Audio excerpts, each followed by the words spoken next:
Good evening, ladies and gentlemen, and welcome to the December 10, 2008 regular meeting of the Civil Service Commission of the City of Glendale. Could we have a roll call, please? Commissioner Devine? Here. Commissioner Gantis? Here. Commissioner Manukian? Here. And for the record, Commissioner Coleman and Commissioner Abkarian are absent. Which leaves me in charge today. Don't laugh too loud. Reading of the minutes of November 10. Move to approve and dispense from reading. Abstain? Oh, you weren't here. You weren't here?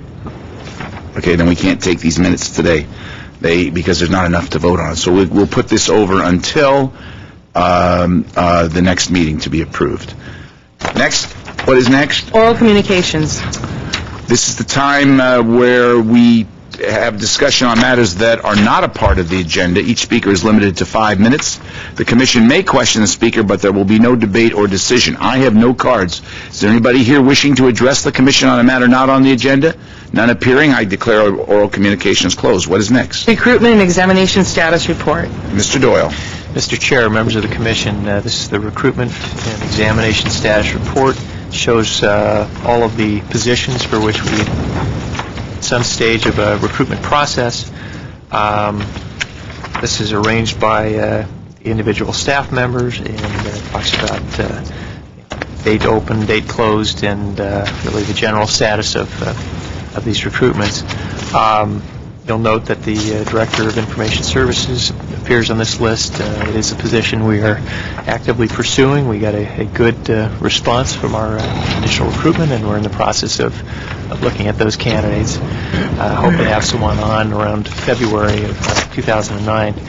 I will also add that the city is in a hiring freeze at the moment, so many of these positions here are frozen. With some exceptions being granted sort of on a case-by-case basis. But the city has been looking at our budgetary numbers in the initial first quarter budget figures for this fiscal year, and looking at some pretty significant revenue shortfalls. So as a result, we're cautiously proceeding only with a few of these recruitments at this time. So, And to the extent that we finish them through and create the list would be there, and possibly we have nobody to choose from, and it just will sit its normal course. Is that? That's correct. That if it ever opens up, we have the list ready. Correct. Or in many cases, we're not even going to proceed with a actual process. The ones that you'll see the next report will have the lists that have been established. Those are ones that have likely been given the approval to go ahead and hire. But some of these recruitments we have started that were put into place prior to this budgetary news. We may end up contacting the candidates and simply saying this examination process is canceled. But we're looking at those sort of on a case-by-case basis. Either way, that's sort of good news and bad news. The bad news is that we're short of money that we have to do this, but the good news is that we are doing it and being on top of our funds.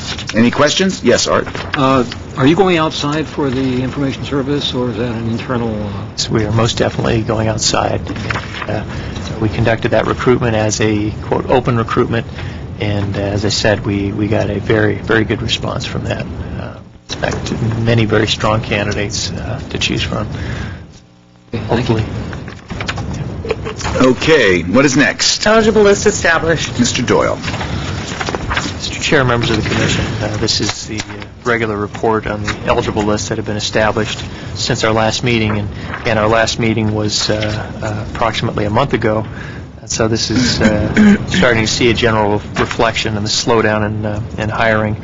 On this list, we have 5 positions for which we've completed a recruitment process. As is customary, we've listed those positions, the number of total applications received, and ultimately the number of individuals who made the list. If you have any questions about that, I'd be happy to answer them for you. Any questions? What is next? Presentation of Glendale Supervisor Academy Class of 2008. Mr. Doyle. Mr. Chair, members of the Commission, I wanted to share with you one of the truly big success stories within this organization, and that's our Glendale Supervisory Academy.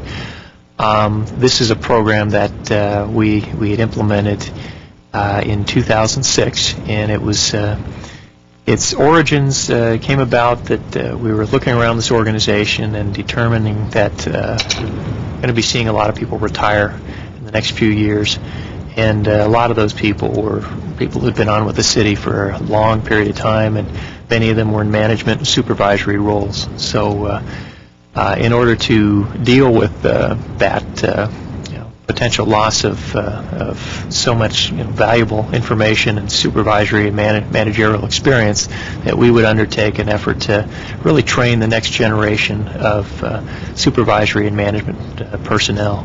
And we started that in 2006 with this with the very first graduation class of the Supervisory Academy. And as you can see, we have a little slideshow going. This is photos from our recent graduation that we had. And this program consists of a series of 11 pretty significant classes that the individuals participate. And these are individuals who are hand-picked by their department head, and really, again, a reflection of people that we believe have the potential to lead this organization in the future. This guy? Even this guy, yeah. And this program, it's 11 pretty significant classes. They're either spread out over the course of a year. We begin the classes in January, and we finish them around November. Then we have our graduation ceremony at the beginning of December. And it's a really beneficial program. We try to really do all we can with the limited funds we have for training and development. This guy, too, by the way. Oh, he's here in the audience. So we're very proud of our graduates. We actually had 52 graduate in this year's class, and this is the third year we've done it.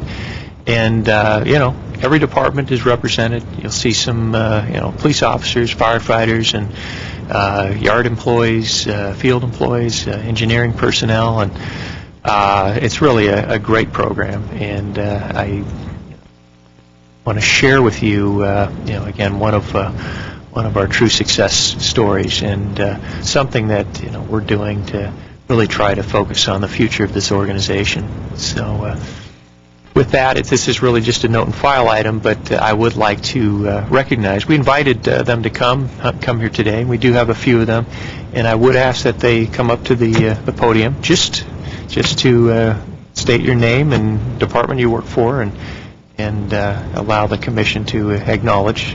So, if you could. You too, Rosie. We don't bite. Sometimes. Well, most of us don't. Some of us do. There you go. I'm Noreen Benjaminson. I work for Community Development and Housing in Neighborhood Services Office. Congratulations. Thank you. Congratulations to All of everybody. you. Good evening. I'm Rosie Akopian with Human Resources. You look familiar. Good evening. I'm Mike Fortney. I'm the Housing Project Manager with Community Development and Housing. Congratulations. Good evening. I'm Mark Sturdivant, Senior Administrative Analyst for Parks, Recreation, and Community Services. Mark, congratulations. Good to see you again. Thank you, John. Hi, I'm Michelle Pashai, and I work at Management Services. I'm Secretary to the City Manager. Wonderful. Congratulations to all of you. That's really good. Thank you for coming. Thank you for participating. That's terrific. And I do want to thank the participants. This isn't an easy thing to do. It was a tremendous sacrifice of their time, and these are all very, very busy people. I do appreciate their involvement as well as their department heads. And that's the one nice thing we about this program. We've been talking about doing a program like this for years. I mean, probably over 10 years. And it really took the support of the city manager's office and the department heads to really see this actually come to fruition. So I do want to thank them. And I also want to recognize my assistant here is Amy Tepanian Martin, who coordinates our training and development program overall, and this particular program. She does a great job, and just It's a very well-run, very classy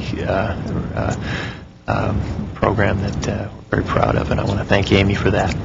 Does Amy pick out the clothes that they wear, too, or says she's in? That's an inside joke. Thank you, Amy. Thank you, Amy. Good job. It really is fine. Is that a requirement, Mr. Doyle, is that a requirement if they're going to move up the ladder that they attend this academy? We did not want to make this any type of a mandatory requirement, but it is a something that will be factored into future when we have exams and promotions. It certainly is something that we'll be taking into consideration. So is that going to be part of any bulletin or specs, or it's just in the back of your mind, or whoever it is, that's a step-up type Sort of thing? the icing on the cake. Icing on the thing. Well, these are certainly, at least the ones I know, the two that I know are extremely qualified people, and I'm sure the others are too. We're really, thank you for participating and taking your time to do that. Art, I'm A sorry. quick question. What's the criteria for picking them? Let's say that there are more people volunteering than you have space for in any particular class. What criteria, or how is it? How are they chosen? We have completely left that up to each individual department head to make their selections. And again, we ask them to select individuals that have leadership qualities and really, truly the potential, the initiative and motivation to become supervisory management personnel. All the candidates need to be at least a supervisor or a mid-management employee. We have upper management individuals who may participate as well, but the focus is for those who will likely be in this organization for many years to come. It's sort of an investment stage. Do you use in-house trainers, or do you go to outside contractors? It's a little of both. And I would say it's about half and half as far as the trainers. Yours truly teaches three of the classes. We have Lieutenant Gary Montequello teaches a class on leadership. Internally, that's it. The rest are taught by outside professional trainers, consultants, and such. Great. Very well done. Good program. Anything further? Thank you again, everybody. Really appreciate your participation. What is next? Revised class specification for approval, fire engineer, fire captain, and fire battalion chief. Mr. Doyle. Mr. Chair, before we get into this topic, may I ask that we hold it until the fire chief and other personnel are able to arrive. The fire department is doing their company inspections today, which is a very big event, and they're running a few minutes behind. And so they're on their way. I understand they'll be here in about 3 to 4 minutes. Okay. Meanwhile, if we could take the other items. Sure. So we will put a hold on. Anybody disagree with holding item number 7? Nope. What is next? Agenda forecast. Mr. Doyle. Mr. Chair, this is the agenda forecast. You'll see our upcoming meetings appear to be pretty full of activity. The meeting on the 24th of December has been canceled, but into the new year, we'll start off again on the 14th of January with the public hearings regarding our designation of our entry-level classifications, our 12-month probationary period classifications, and our unclassified hourly classifications. The meeting after that, we have a pretty significant item relative to proposed amendments to the rules. This will be sort of our first initial discussion of that, and have a full presentation on that, as well as that same meeting we'll have our advertising budget expenditure report for the second quarter of the 2008-09 fiscal year. Any questions? Okay, anybody want to add anything to the agenda? I think we're pretty full up for the next month or so. What is next? Reports and information, past due employee performance evaluations. Well, this is the time when we read those departments that have no past dues, and I must say, over the past few months, before this month, Our no past dues had really gone south. We were like way down on them, but this month we have the city clerk's office, we have the city manager's office, the city treasurer's office, development services, fire department, 229. Chief, we're very proud of that. No past dues.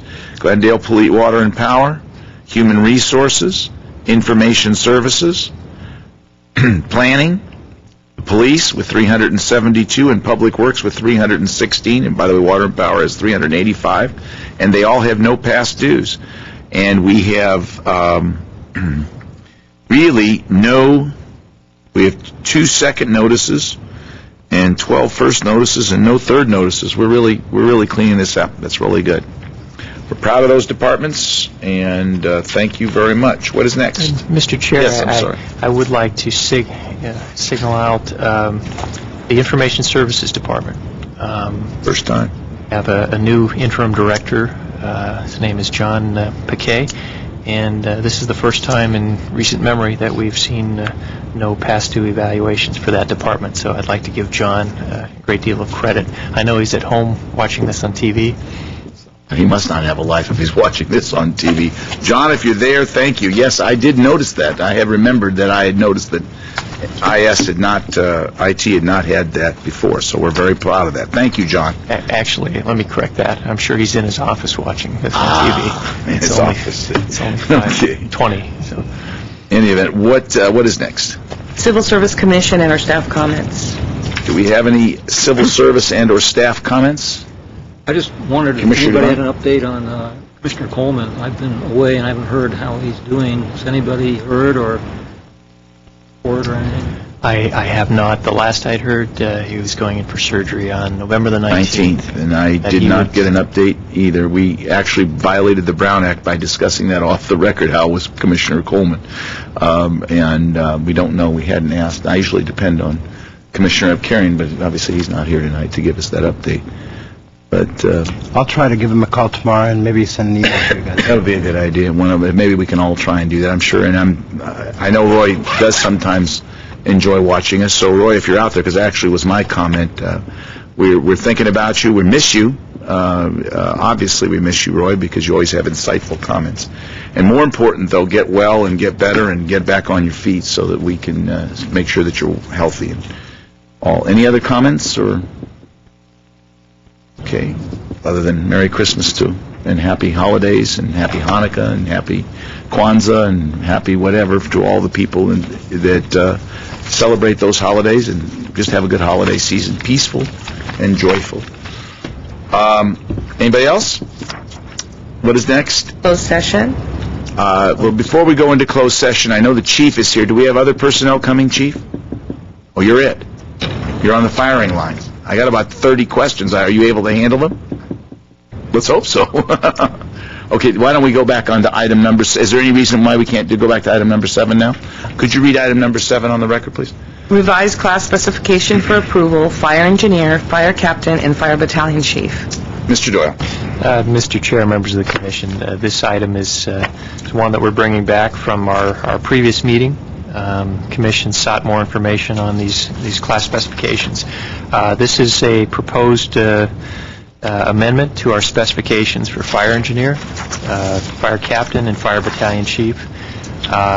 We're seeing some significant changes to each of these, mostly in the area of the minimum requirements and some of the educational requirements as well. This was discussed again at our November the 10th meeting, and it was the direction of the Commission to bring this back and provide a little additional information.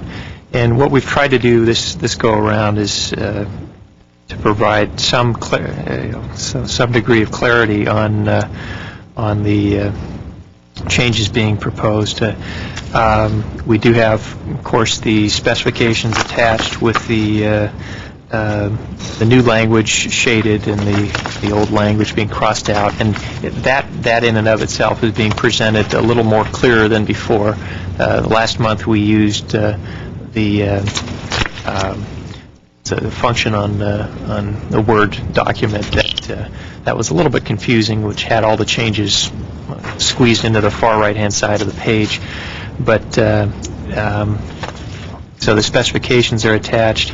We also have a summary of the current and proposed requirements for each of these positions, what they are currently and what's being proposed, and then the entire survey that was conducted of not only our labor market cities, but the Area C cities, comparing where we're at now and as far as primarily minimum requirements in each of these areas.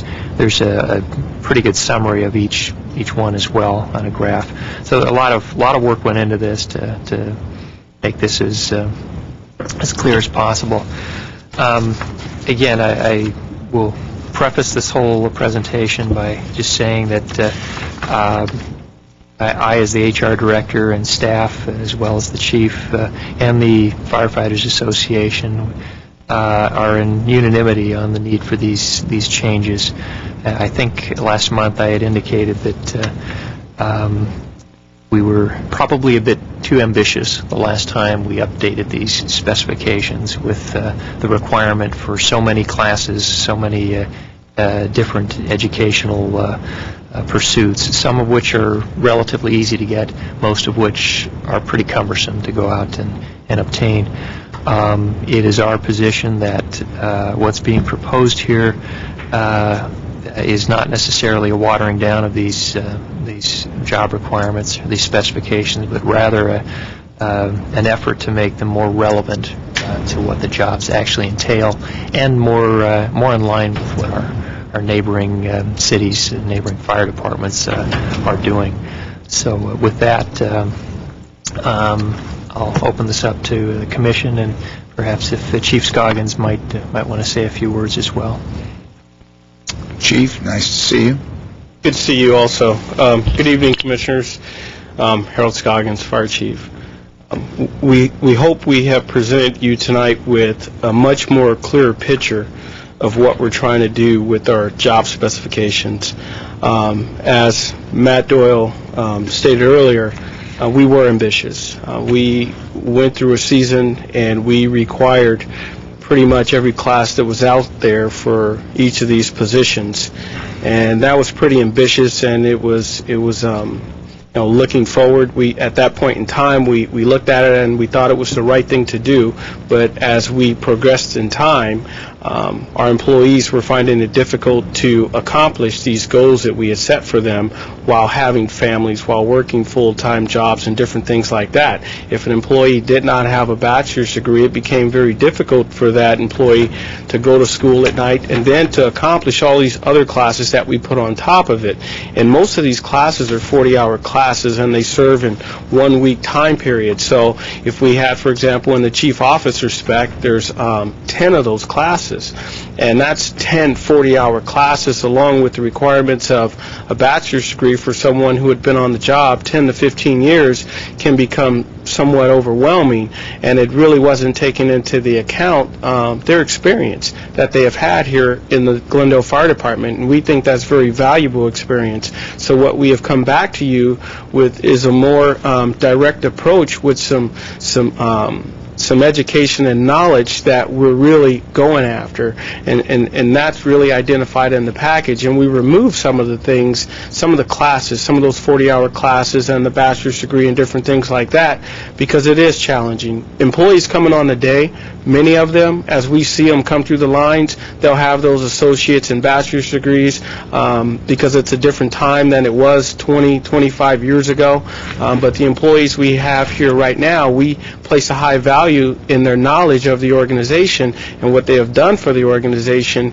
And so we know, further down the line, there will probably be a transition, but we're not there right now. So we needed to create some realistic job specifications that met the needs of the organization now. As you commissioners well know, we were coming back to you each time we opened up a bulletin at all the given ranks, and fire engineer, fire captain, battalion chief, and probably even deputy chief. We came back to you and we asked ask for changes each time. We have to modify the bulletin each time. And that's really not the right way to do business. We really needed to create a fair set of job specifications that were in line with the fire service community. And that's what we think we've given you tonight. And we've given you a much clearer picture to understand what we're trying to do. Thank you, Chief. Are there any questions? Mr. Chair, Oh, I'm sorry. I neglected to mention that our Firefighters Association president is here as well, in case you have questions. So, any questions, Mr. Devine? Yes, I have a couple.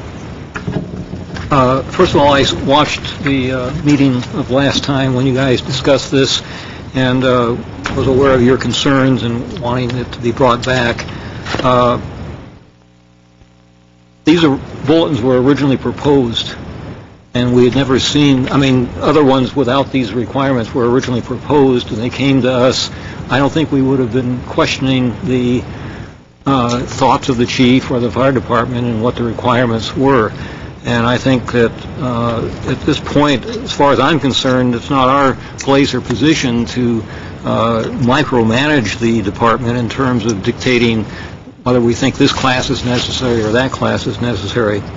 What my concern is in this effort to reduce the requirements or make them more realistic, as the chief said, is that being fair to the existing employees that had to go through these or had to comply with these and get these classes and certificates under their belts? I think our goal as the commissioners is to make sure that the hiring process and the retaining process is fair and equitable for all employees. So my first question is, in reducing the requirements here, how does that affect the employees, the captains, the battalion chiefs, et cetera, who did take these exams, who do have the certificates? Are they being placed at a disadvantage? And along with that question, is this going to be retroactive? For example, let's say you hired 3 personnel who are trying to meet these requirements of the old bulletin, and now you're changing the bulletin. Will it be retroactive so those employees will not have to complete the courses that are no longer required for the new employees? On the last question, Commissioner Devine, we have not discussed that with HR. That will be something that we need to discuss with them. But each of the employees that were hired, and I don't really know what the exact list is, were hired with certain things that they had to meet under the specifications of the bulletin. We'll have to discuss that with HR and then discuss it again with our Glendale Firefighters Association to come into the agreement on the plan for the future. But those employees, I'm pretty sure that they're going to go after those classes because any class that you take will better you in the profession that you're in. And this is to start to answer the first question you asked, will it place them at a disadvantage? No, I believe any education is good education, and it's going to help prepare them for the position that they're seeking. Just because the class is not a required class and now it may become a highly desirable class, it will place them at an advantage because they have went and got the additional education which will help prepare them for the position. And that's what this is all about. We've carved out some that we think is that's appropriate for each of these positions, but the employee can still go and get each and every one of these classes, and I believe personally that they will be better prepared for the position that, whatever test that they choose to take. Another question I have for the union representative, if President.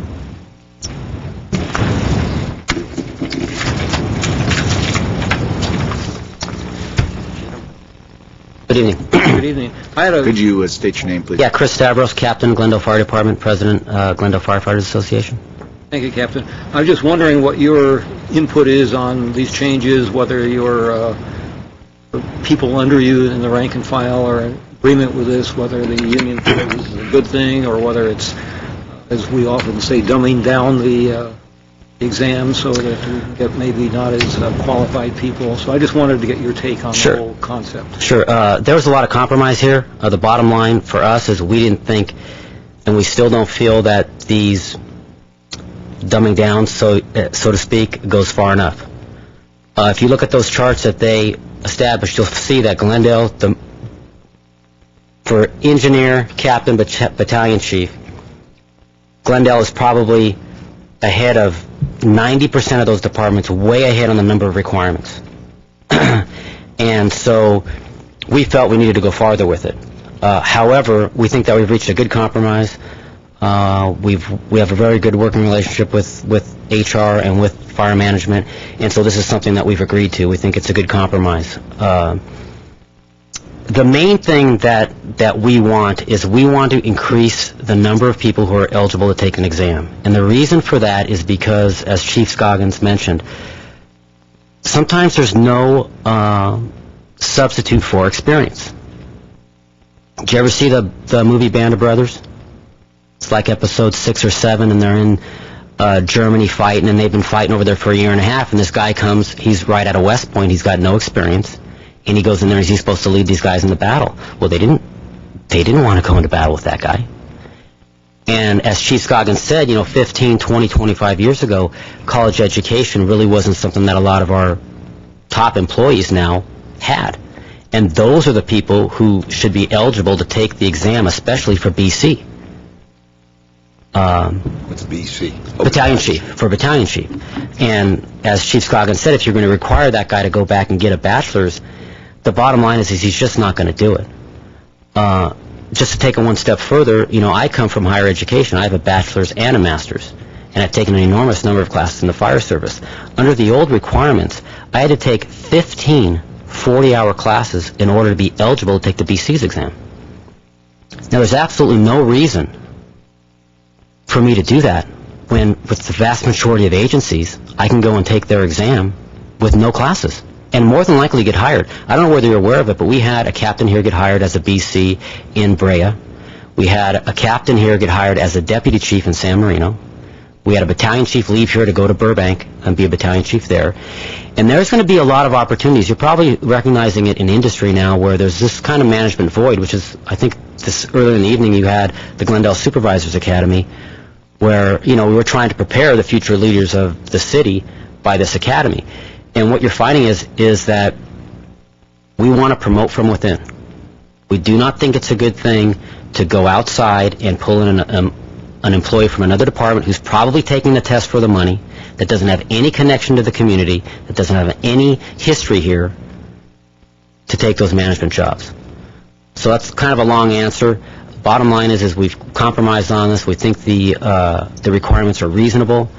They didn't talk about this, but the way those requirements are laid out also saves the city quite a bit of money because a lot of those classes that are required, the wildland classes, they're the S classes, they're required for somebody to leave the city and go on a strike team to Sylmar like I was last month or the Yorba Linda like I was last month. So we're actually saving the city money because our members are going to have to take those classes in advance of taking the exam. And, again, we think it's a good compromise. We think it's reasonable. And you have a really lot of good employees here. They're highly marketable. We want to keep them here. We don't want them to test in Orange County. There's going to be a lot of opportunity out there, especially going forward. So that's where we're at with it. Thank you. Thank you. Captain Stavros, you mentioned the fact that you had taken all these courses and you obviously now are a captain, and one of the job bulletins is for a BC, as you say, which is the next step up.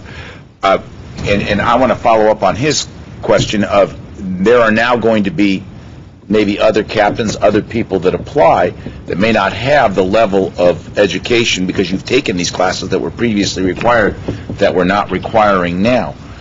And I think Commissioner Devine's question about the morale issue is a legitimate one. What is your position on that? My position is clear: is competition makes everybody better. And right now, as Chief Scoggins said, most of the employees we're hiring, a lot of them have AAs or bachelors, and that's like the competition level to get in entry level. So if the competition level is that guys are taking all these classes that we're not even requiring to take the exam, but to better themselves, there's nothing wrong with that. I think that the job bulletin now will be laid out to where it allows a person with a lot of really good experience, but not necessarily college experience, to be able to go in there and compete. And you probably, from whatever industry you gentlemen are in, probably have that guy who, didn't have a California bar exam, didn't pass the California bar, but was probably one of the best attorneys you ever knew, or was an... Can't practice law, though. Well, that's true, but it doesn't mean he wasn't good, right? And doesn't mean that he should maybe... That's true. Doesn't mean that maybe he shouldn't be able to, right? If he passed it in New York or... Can't pass it, he can't do it, Yeah. and that's kind of a bottom line. But I think it's going to be good for morale. There's no doubt. I mean, this has been kind of a priority for us to try to get these things worked on and more manageable. So you don't think that somebody that under the previous, his question was under the previous requirements, may have taken these classes, and now we're opening them up to people that haven't gotten these classes. You don't see somebody saying, well, gee, why did I take all those classes? That's not fair to me. No, I think they're going to say water under the bridge, and, we move forward. Everybody kind of has their own set of what they want to do and why they want to do it, and my members know that we've been working on this for 3 years, and didn't know and still don't know what the outcome's going to be, but we do think that this is the best thing for the citizens. We really do. We think the best thing for the citizens is to promote from within and to have the people who have spent 20, 25 years in the city to be eligible to take those exams. And again, the requirements are still among the most stringent of any of the cities that you see there. So it's going to be good for morale. Okay. You have some questions? Not from him, no. Thank you very much. Okay, thanks. Thank you. I have several questions. So if you have some, you can go ahead, or I can. No, basically, I just want to make a comment to the chief. I'm very similar to what Commissioner Devine's thoughts are. First of all, thank you very much. This version is much more clear. Having gone through everything, I have full confidence in you as our fire chief and your ability to identify the requirements of your men. And as far as I'm concerned, I am completely in support, and I understand the process of for someone who has not gone to college. I completely understand there are people within our industry that, in any industry, that their experience and their assets, you cannot just put them aside just because that person doesn't have something hanging on the wall. So I'm in support 100%, Captain. Chief. Well, I like to think I'm also in support, but I still have several questions, so before I'm ready to say I'm fully in support. I don't doubt your ability to do that, but I think as a commissioner, when we're starting to take down some classes, I think we need to understand why. For instance, we required earlier that we have the college units by 2008 for a fire engineer. I'm going to start by just in the fire engineer. And we've now moved that to 2010. This has obviously been around since 2004. Why the delay now? Now, the fire engineer comes up, that's somebody through is that generally that's generally a promotional, is that not? From the firefighter rank to fire engineer. Why are we delaying that? They've known for 4 years. They're going to have to get it anyway in 2010. Is this because maybe they weren't able to do it in that 4-year period, so we're giving them like 2 more years to do it? Well, we're basically giving some 2 more years to do it. We're opening it up for many new employees. When we put this into play, we've done a lot of hiring, or a number of people since 2004. So it'll give some new employees an opportunity. Some employees, they have gone back to school, and they have gone to get it, and they have gone to get some of these classes. But by extending it 2 more years, I think brings it back into alignment with the overall plan that we have set before you today. And that's what it is. It's given a few more employees an opportunity. And I'll give you an example. With the current battalion chiefs test that we have scheduled for next week, if we would not have made the modification, we wouldn't have had any employees eligible to take that exam with the current requirements. And with the modifications, we have 6 applicants, and 4 of them are new, that have not taken the test before, that would not have been qualified by the list of classes that they were supposed to take. But it does not mean that they're not qualified to be a manager in the organization. So this gives an opportunity for more people to participate in the process. To be a battalion chief, would they have had to have been a captain first? Yes. That's how many years of that is there? There's 3 years. And, okay. Now, all right.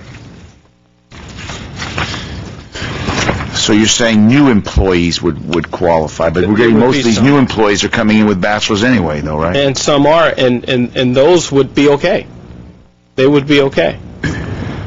I'm looking at this, and this is kind of through all three of them that we've cut out, it appears to me, the CSFMO requirement. For the fire engineer, it says firefighter 2, but we did it also in the other two. To give you a bit of understanding what the firefighter 2, it's more of an accomplishment through being on the job and a certain amount of training hours. It's not a class you go take. It's not something that you actually go do. It's something that through the course of your training here as a Glendale firefighter, and most of the time once you reach completion of the academy and probation, you're now qualified from the state as a firefighter 2. Well, what does that mean? That means you fill out a card and you send it to the California State Fire Marshal's office, and now you're a firefighter 2. It's a process. It's part of the process. So you're saying we don't, and what is CSFMO? California State Fire Marshal's office. And so that class is really not, you don't think it's more of an experience than a classroom type Absolutely. thing? Okay. And I'm looking at for instance, the I-200, the Basic Incident Command System class, is now no longer required. Well, it's not required as a part of the job spec, but every one of our firefighters is required to have Incident Command 200. It's just not on the job spec anymore, but all of our firefighters are required to have. Well, then why isn't it on the job spec? Because it's a requirement of every member of the organization, not just for this promotional exam, so we didn't feel it needed to be placed on the job spec. Oh, I see. So that to be hired to this organization, even as a fire...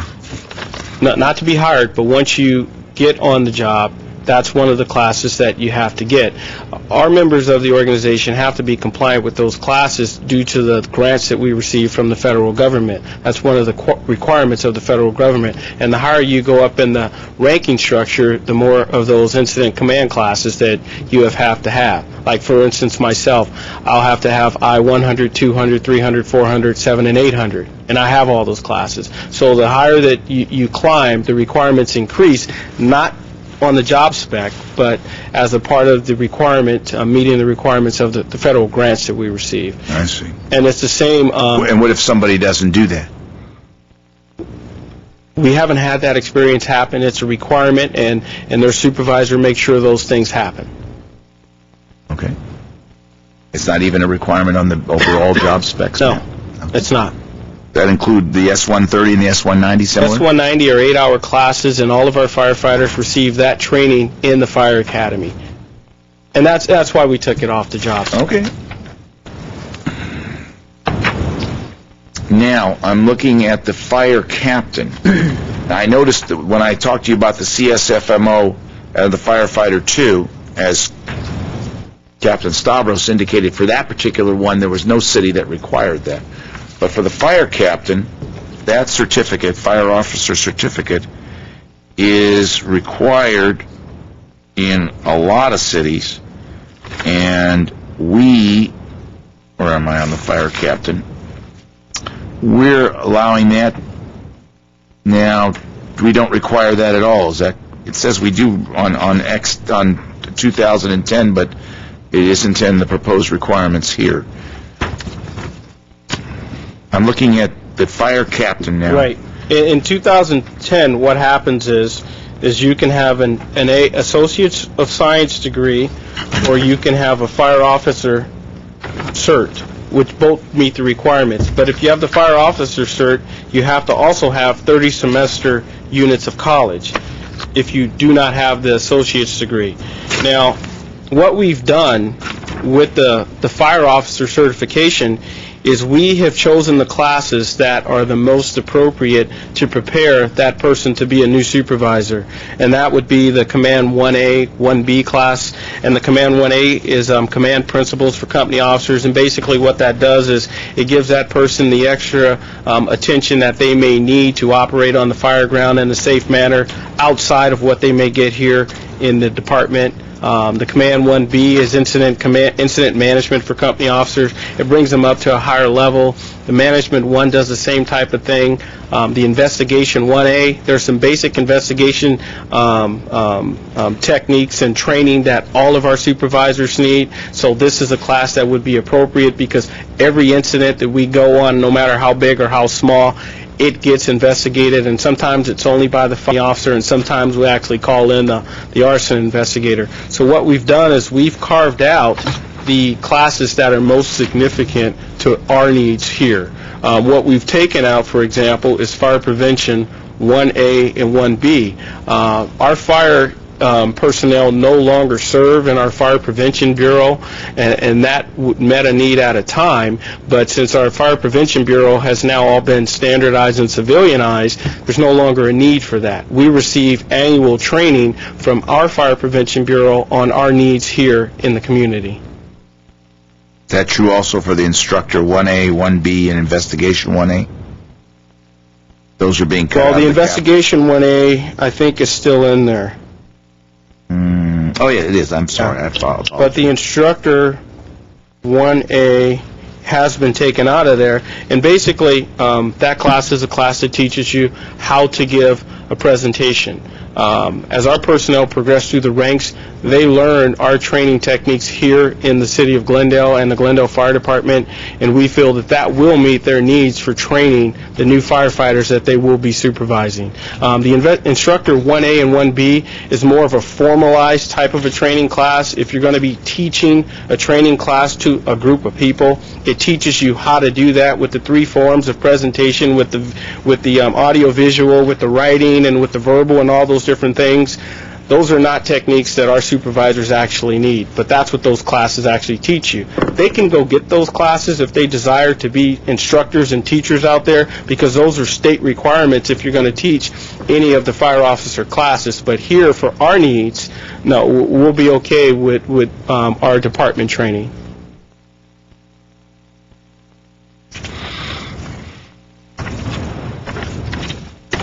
Now let's move on to the battalion chief. That's one I have the most trouble with.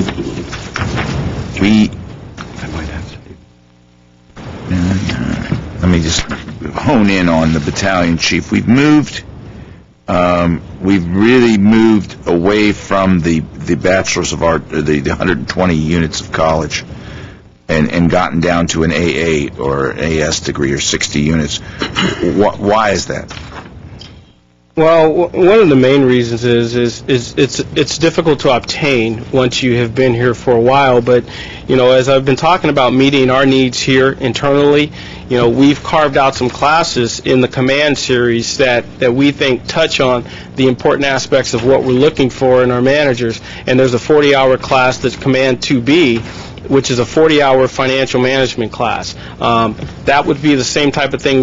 One of the things we'd be looking for if an employee had a bachelor's degree, but if an employee is going to a 40-hour class and they're getting 40 hours of training in budgeting and finance and some of the same principles that you would learn whether you're taking a class for a bachelor's degree or for a master's degree, and I happen to know the material is the same because I've taken the financial classes for my bachelor's degree, master's degree, and I have taken the 40-hour class here.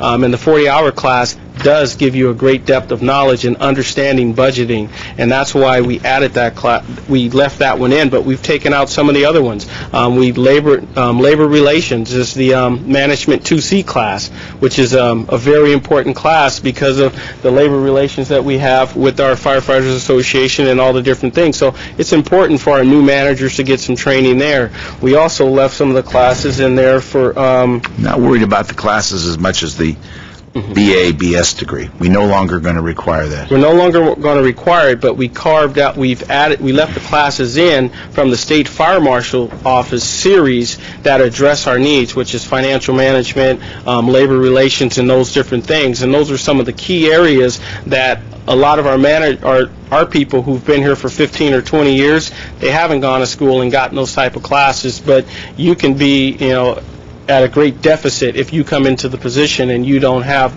that type of training. So it's your position that you don't necessarily think you need a BA or BS, but you need those particular classes. Absolutely. That's absolutely correct. Okay. My questions are answered. We need to have Mr. Manukian. He stepped out for a moment before we can continue. You have a question? I'm sorry. Oh, I have 4 things, but I thought you were. I'm sorry. Part of it's going to be a motion, so let's wait till he comes back, and then I'll make the motion. Okay. I noticed that the closed session matter, is the gentleman coming back? He walked out last week. No, the individuals for the closed session are here. Where? I'll go ahead with 3 of the items. You mentioned that the fire prevention is now civilianized. Yes. Does that mean that, like, Jeff Halpert's no longer in plan check? No, Jeff Halpert is in plan check, but he's a non-sworn employee. Oh, yeah, I thought he was... Right. He looks sworn, but he isn't. No, I thought he was sworn. You swear at him, but he's not sworn. Well, I want to say that, first of all, it's an excellent report. I'm not sure whether your staff wrote it or your staff wrote it, or it was Full credit goes to the Human Resources Department. Matt Doyle and his staff did an outstanding job helping us along through this process. And Manya did a great deal of work making sure it got to you. I was very impressed with it. And I think the thing that impressed me the most as just a plain citizen of Glendale was when you did the comparison of what other cities require in terms of training and certificates and the whole 9 yards. Even with these reductions, Glendale, as the captains pointed out, is heads and shoulders above the other cities. So that made me feel very good and feel like I'm relying on a well-trained fire department. So I appreciate that. And finally, I would like to move to approve the class specification. Second. Before we take a vote, I do appreciate the report as well. It was mostly at my behest, and I called Manya today and got some more information, and I just wanted to be sure, Chief, that we aired everything out so our citizens felt fully protected. Captain Stavros was absolutely 100% correct. We are above 90% of the cities, and by a long ways, and that's really, really a good sign. So with that, roll call, please. Commissioner Devine? Yes. Commissioner Manukian? Yes. Commissioner Gantis? Yes. What is next? Closed session. Oh, did you have your hand up? Okay. Closed session. That will then conclude the public or the televised portion of our meeting. We will be reporting out. Yes, we will be reporting out in open session, but that will not be televised. Happy holidays, everybody. This will conclude our televised portion of the meeting.